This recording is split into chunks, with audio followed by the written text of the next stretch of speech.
أهلا ومرحبا بكم من جديد في فيديو اليوم.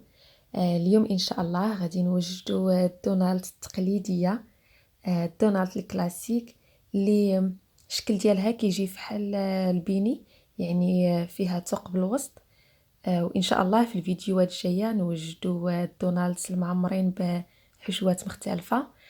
اليوم إن شاء الله غادي تشوفوا شحال هما ساهلين وفعلا كيطلعوا لذاذ أحسن من اللي كنشريو من برا، وبالأخص محضرة بمكونات جد بسيطة. كتجي خفيفة وفلافي وفريش، يعني توجدوها في الدار وتاكلوها وهي مازال فريش، احسن من الدونالدز اللي معرفناش شحال ديال الوقت وهي مقلية ومحطوطة. يلا نشوفوا مكونات وطريقة العجينة وكيفاش تجيكم خفيفة وفلافي وما تشربش الزيت. نتمنى يعجبكم فيديو ديال اليوم، وما تنساوش ديروا لايك، وإلا ما كنتوش مشتركين في القناة ديالي نزلوا اشتركوا. يلا نبداو في الوصفة. اول حاجة غادي نبداو نوجدوا العجينة. عندي 270 غرام ديال الدقيق اللي هي 2 كيسان وربع، معلقة كبيرة ديال خميرة حبيبات. غادي نخلي لكم المقادير في صندوق الوصف بالغرام وبعبار الكاس. عندي بيضة كاملة تكون بدرجة حرارة المطبخ، معلقة كبيرة ديال الزبدة كذلك بدرجة حرارة المطبخ، ومعلقة صغيرة ديال بيكين باودر، وجوج معالق كبار ديال سكر حبيبات 25 غرام. غادي نسم لي دونالد ديالي بكيس ديال الفانيلا، واخر حاجه عندي نص كاس ديال الحليب دافي 125 ملل. صافي كانوا هادو هما المكونات ديال العجين. كيف العاده غادي نبدا بالدقيق. انا هنا مستعمله دقيق متعدد الاستعمالات، يعني عادي. زدت عليه الخميره وسكر حبيبات، سكر سنيده. غادي نزيد سكر الفانيلا كيف ما قلنا تعطي واحد النكهه زوينه للدونالد. رشه ديال الملح، معلقه صغيره ديال البيكين باودر. من بعد نزيد الزبده اللي ممكن تكون دايبه، يعني تذوبوها في الميكروهوند او لا تذوبوها على النار. من بعد تخليوها تبرد او لا تكون بدرجه حراره المطبخ كيف ما استعملتها انا، رطبه وطريه. والطريقتين يعني بجوج كيجيو مزيان في عجينه ديال الدونالد. من بعد غادي نزيد البيضه كامله. بعد ما حطيت المكونات كلها مع بعضياتها خدمت الستاند ميكسر باش يتخلطوا ويتعجنوا مع بعض. في الاول نخدم على سرعه خفيفه باش ما يطيرليش الدقيق هنا ولهيه. نبدا نزيد الحليب شويه بشويه. هو ممكن تعجنوها باليد واخا كتلصق شويه، ولكن ما تحاولوش تزيدوا عليها الدقيق اكثر من اللي في المقادير باش تجيكم عجينه طريه. هي ملي غادي تخمر وترتاح غادي يولي القوام ديالها طري كتر، فيعني ما غاديش تبقى كتلصق. او بالستاند ميكسر اولا العجانه كتاخد حتى 10 دقائق تقريبا، وإلا عجنتوها باليد ممكن تاخد حتى 12 15 دقيقه. مهم انكم في الاخير تحصلوا على عجينه القوام ديالها يكون طري ومازال كيتلصق شويه. كيف ما كتشوفوا معايا في الفيديو هذا هو قوام العجينه ديال الدونالد. يعني كيف ما قلت لكم كتكون مازال كتلصق في اليد. انا وحتى بعد ما تعجن مزيان ونحيدها من العجانه كنزيد ندلكها شويه بيديا ونشكلها كره قبل ما نحطها تخمر، باش ملي تخمر كتخمر لنا بواحد الشكل يكون منظم ومتساوي. من بعد غادي نحطها في نفس الاناء اللي عجنتها فيه، مرشوش او ممسوح بمسحه خفيفه ديال الزيت. نغطيها ونخليها في شي بلاصه تكون دافيه، يعني تخمر على راحتها. خليوها مثلا من ساعه حتى لساعتين أو على حسب الجو عندكم. في الصيف يمكن تاخد ساعه، وفي الشتاء كيكون الجو بارد يعني والعجينه ديال الدونالد كتخمر بشويه، فممكن تاخد ساعه ونص او ساعتين. في هذا الاثناء ملي الدوناتس كنخليهم على جنب يخمروا غادي نوجد ورق الزبده. كنقطعو مربعات صغيره على قد كل وحده، يعني هاد العمليه غادي تسهل عليا بزاف ملي نجي نحط الدونات في الزيت. باش ملي يخمروا ما غاديش نهز كل وحده بايديا ونحطها في الزيت، اكيد الشكل ديالها غادي يتغير وما يبقاش دائري. فهداك الشيء علاش غادي نهز كل وحده بالورقه ديالها ونحطها في الزيت. هنا العجينه بعد ما خمرات وتضاعف الحجم ديالها، غادي نحطها فوق سطح العمل بعد ما رشيته بالدقيق.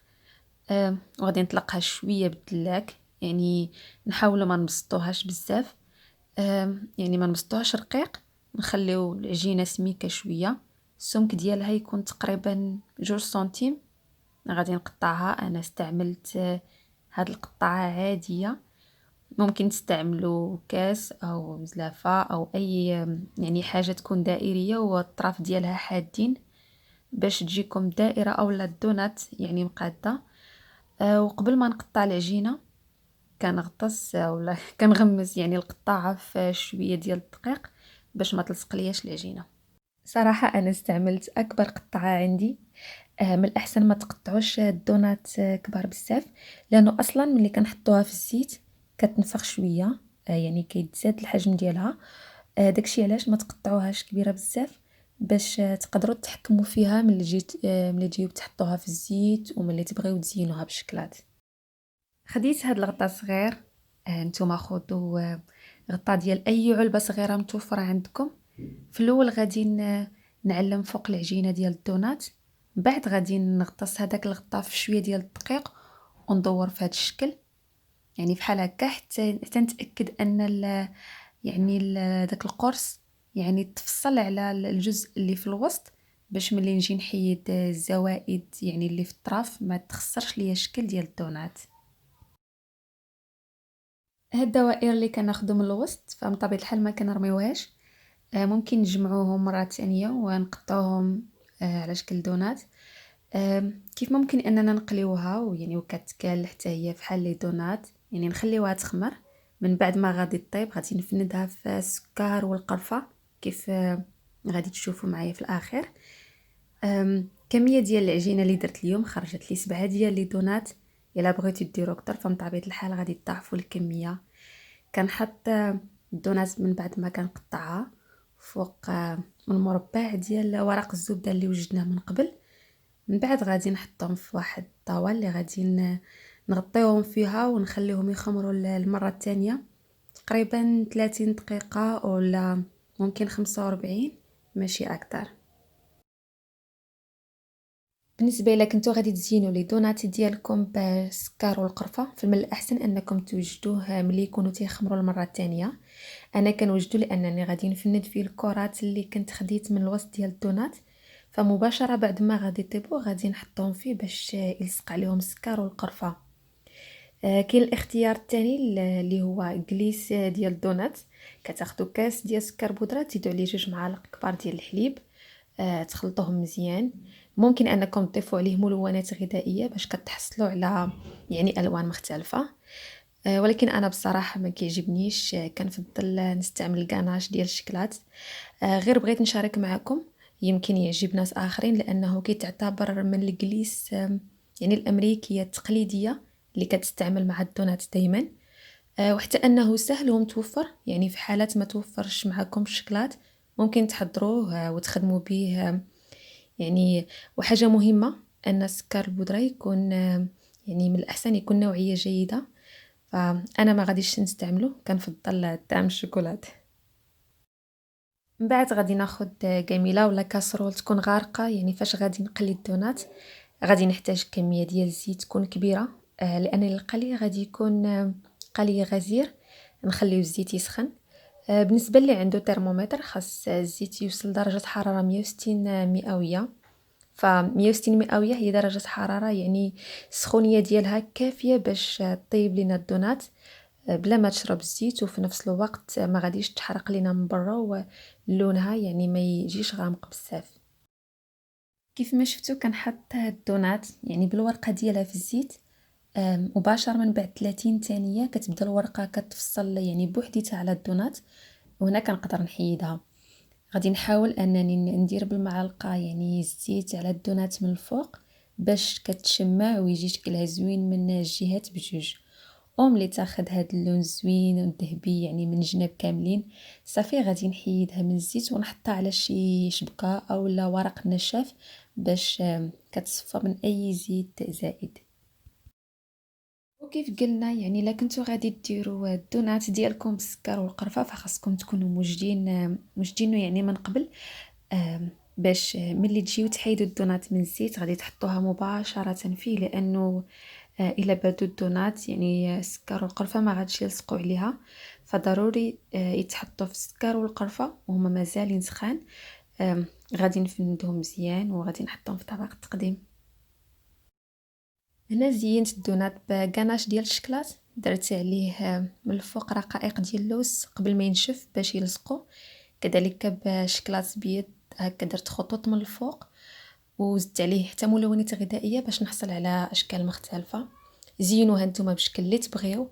في جميع الاحوال الطعم ديالها صراحه كيجي تحفه، حتى ولو رشيتوها غير بشويه ديال السكر والقرفه. وصافي شوفوا يعني شحال شكلهم زوين وطريقه تحضيرهم سهله بزاف.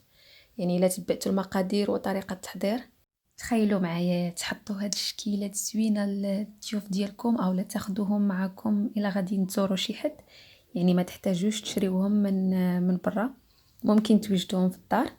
انا هنا قطعت وحده باش تشوفوا القوام ديالها من الداخل كي داير. قوام هش وفلافي وما شربش زيت ابدا، والطعم ديالها خفيف بزاف. جربوا هاد الوصفه متاكده غادي تعجبكم. بالصحه والراحه، نشوفكم تاني قريب. باي باي.